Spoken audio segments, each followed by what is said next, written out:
Today I'm going to show you how to strap for a syndesmosis injury, otherwise known as a high ankle sprain. My name is Laura Munyard. I'm a senior physiotherapist at Malvern Physiotherapy Clinic in Melbourne East. This is the base layer of tape that you would put on before you would put any other layers of tape. Now I've marked off a 6 centimetre segment here, and we're going to use that line and line it up with the outside edge of the front of the ankle. So you're going to place that line down there. You're going to let this end of the tape just relax down. You're not going to stick it down. You're going to come around the outside of the ankle.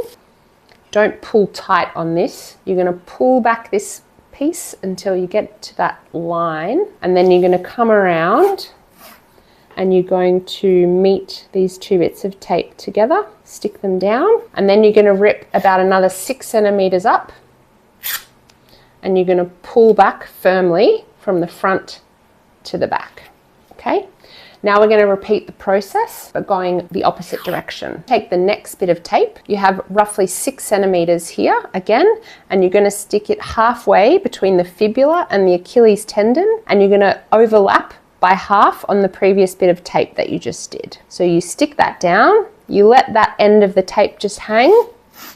You're coming around, again, not pulling tight for this layer. You come around to the side here, you stick the two bits of tape together, take roughly another 6 centimetres, and this one you can pull tight from the back to the front. Please contact the clinic if you have any questions in regards to injury management or other strapping techniques. Feel free to subscribe if you want access to more strapping videos. Thanks for watching.